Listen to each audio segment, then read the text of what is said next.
Evening guys, welcome to another devotional. Today we are going to be in Isaiah chapter 9 verse 6 and 7, which says, "For a child is born to us, a son is given to us, the government will rest on his shoulders, and he will be called Wonderful Counselor, Mighty God, Everlasting Father, Prince of Peace.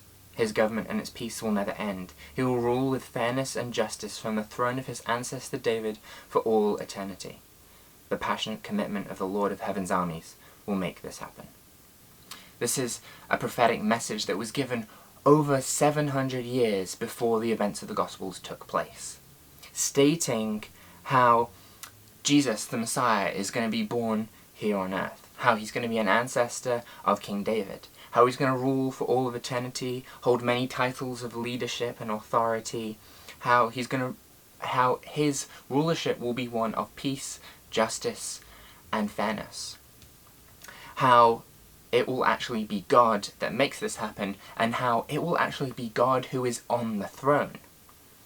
And as we celebrate Christmas, let's remember what we're celebrating. This is what we're celebrating. We're celebrating that Christ came here to earth. Regardless of what day he actually was born on, let's sit and remember the significance of what Christmas means. It is a day that we are setting aside to remember and to celebrate the fact that Jesus Christ, God himself, came in the flesh, humbling himself to be born as a baby, to live a perfect sinless life, to give so many teachings that we can just reap so much from, and then to die for us, for our sake, and then to rise again, and now he sits in heaven with all that happens passing before his throne in heaven. Now, we can think of the first part of verse 6, which says, Christ came to earth, that a child is born. And that is a beautiful thing to remember. Now, we mustn't forget that second part as well, where it says, a son is given to us. Not simply just stating, yes, an ancestor of King David, so a son, but also remembering that Christ was God the Father's Son, that he gave his Son because he loved us, his creation, and that Christ humbled himself willingly because he too loved the Father and he loves us as well. The Father gave his Son, as it says in Matthew 1 verse 21, to save us from our sin. God acted in love for his creation, for us. And so he willingly sent his Son to earth to die for us. And that's because he desires a right relationship with us. And so he then, through Christ's death, offers us eternal life through Christ, and he offers us to be adopted by him, to be called sons and daughters, to be given all that comes with that as well, and there's just so much. And so, as Christ came, humbling himself from his position in heaven, to live, to die, to rise again, he's then also elevated to the position of highest honor, as we read about in Philippians chapter 2. We remember that baby who we celebrate at Christmas, we celebrate being born in a manger with those humble beginnings, now sits in heaven, that he was already God, and he humbled himself to that position, and then now he has been elevated to the position of highest honor, that he sits in heaven with all that happens passing before his throne, and that one day he will come again with shouts of glory, and that he will reign in this rulership of peace and justice. That baby in a manger is God over all.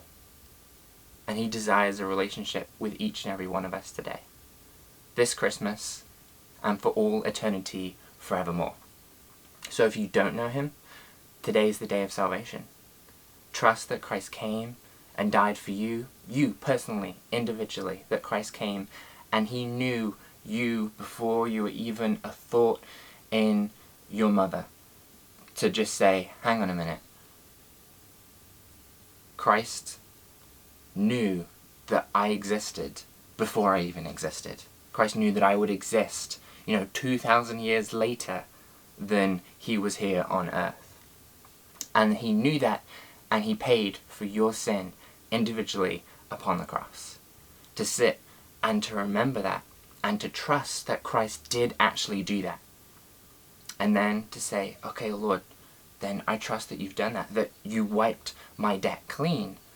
And so I can actually be forgiven because justice has been paid for upon the cross, that Christ has suffered the punishment that I justly deserve.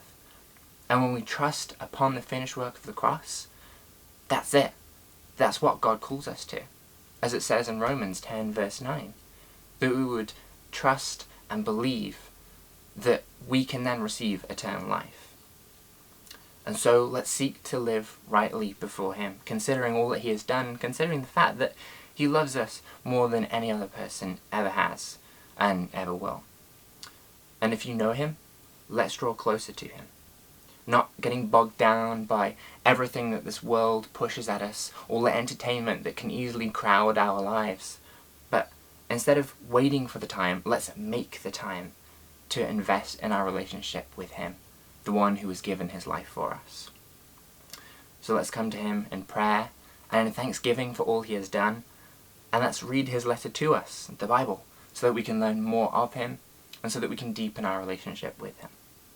So I'll leave you with that today, and God bless you guys, and have a great Christmas.